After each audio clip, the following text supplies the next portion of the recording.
Hey everyone, it's Pavlina from Pix 11, and I am here with Vincent Carbone, and we are here at the oldest mansion in Manhattan. It was built in 1765, correct? And it's the Morris Jumel Mansion. How are you doing? I'm great. Thanks for having me. Yes, thank you for being here. So this mansion is very, very cool. I've only been here for a little bit, but can you tell me a brief history about it? Yeah, absolutely. So, as you said, oldest surviving house in the borough of Manhattan, built in 1765 by a retired British colonel. His name was Roger Morris. After the French and Indian War, he retires, moves uptown, builds this as like a summer getaway.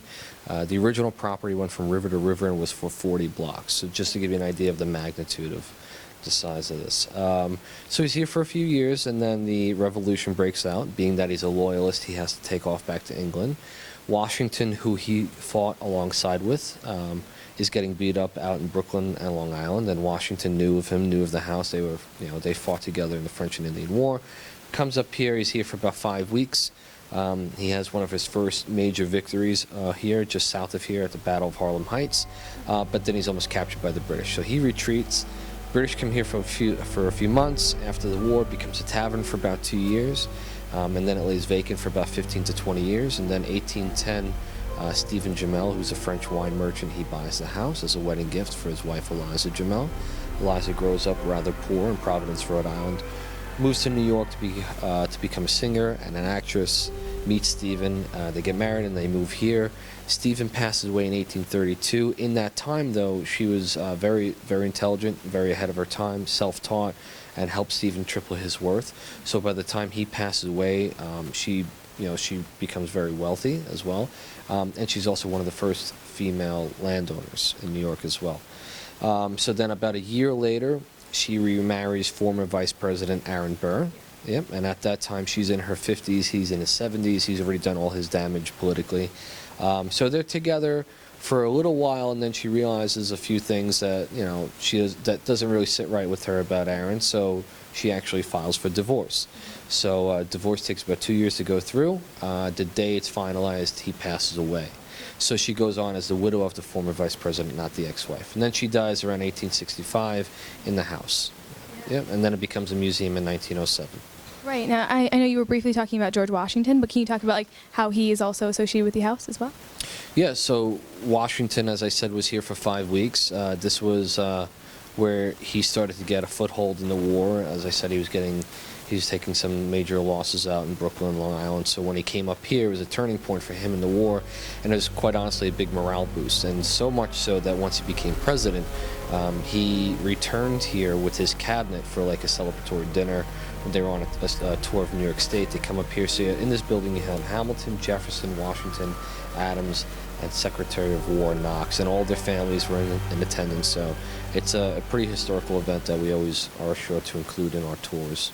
Yeah, that's amazing. Okay, now, I am not a huge believer in ghosts. I don't really think about it all the time. But I guess this house is certified haunted, right?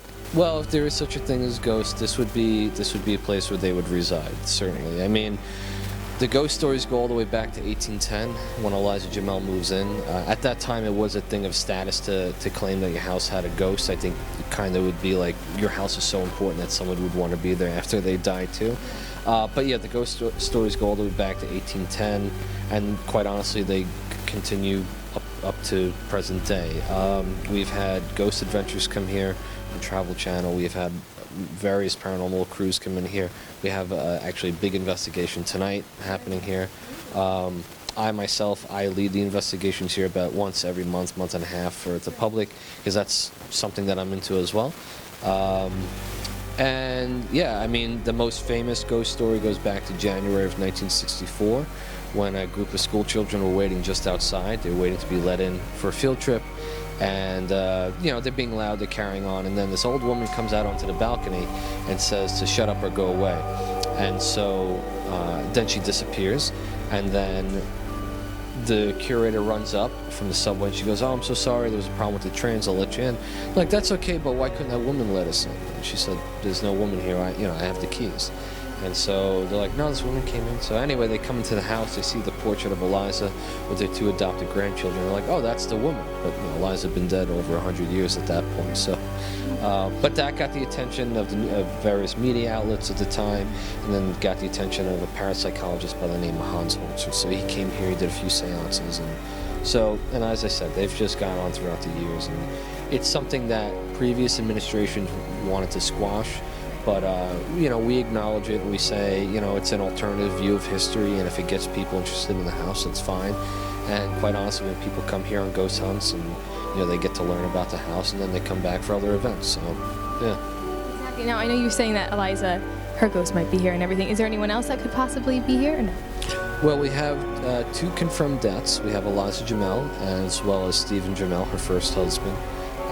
And then you have potentially 2 other deaths that we don't have documentation on, but it's just kind of been passed on throughout the years. One would have been a servant girl who hung herself on the steps, and then another was a Hessian soldier that was running down from the 3rd floor to the 2nd floor and tripped and fell and landed on his bayonet that bled to death, yeah. So, and then I always say that, it was a military occupancy, it was a tavern, it was vacant for 20 years, so who knows what else happened here as well in that time that wasn't documented, but yeah, so, I mean, that's a part of history that it's really fun. You get to try to piece things together and see what's the truth and, what's just folklore. Right, that's insane. Okay, so I know I was in the gift shop and I saw all this Edgar Allan Poe stuff, and I'm a huge fan of his. And I know you recently wrote a play, so can you tell me about all of that? Yeah, well, the play actually goes back to a project of mine, 2008, when I was a senior in college. And it was part of my undergrad thesis. So I directed and produced a play about the life and works of Edgar Allan Poe and how they reflected each other. And so working here as a programming manager, I have the honor to also produce plays here as well, because that's what my background is in theater. So I have a beautiful venue to do so. I'm very lucky and very fortunate. And so when we're looking at our season, our director, Carol Ward, the executive director of the house, she wanted to give that a shot. And so there is a tie-in. We try to do something that's relevant to the house, or the history of the house. So, Poe would have been up here during Eliza Jumel's existence here at the house. This mansion and Poe Cottage up in Fordham are connected to the same historical house trust of New York as well. So there is a tie-in there. And then, we're just doing the play here, so, yeah. Yeah, that's very cool. Now, Aaron Burr was actually the guy that killed Hamilton, right? Okay, so is there any tie in that? I guess because Hamilton's such a big play right now, has that attracted more people to come here or anything like that? Yeah, of course. Well, Aaron Burr did live here for a while. And certainly the popularity of the play has increased our numbers as well. And we welcome it. Lin-Manuel, he did write 2 of the Aaron Burr songs in the house upstairs. So he wrote 2 of the Aaron Burr songs, in the striped chair. So, we always say that history is still happening here. So it's cool to have been a part of that from its inception, literally. And there is a nice section in the new PBS documentary about the musical and about Hamilton, in which we are featured, and Carol Ward is featured in that as well. So. No, that's crazy. I've been here for a year and I had not heard of the mansion, but you were saying people have grown up on the streets and haven't heard of the mansion. It's been here for over 200 years. So why do you think that is? Well, I think, quite honestly, because looking back at previous administrations, their target demographic may have been different, and they may have been operating under the auspices of what's considered best practices for a museum at that time, and unfortunately, that might not include other communities. As we move forward, and I think this is an important thing that we're seeing in society in general, is that we're trying to be more inclusive, and we're trying to do more programming that is, getting the attention of more communities. It's very much a focal point of us in our mission as a museum, making history accessible to all, the proximity to the information that we have here. So I think that's why, a lot of people it just was never on their radar. They never came here as a kid. We also have that. People come back after 20, 30, 40 years saying, oh, I came here as a kid. And, and now they're coming with their children.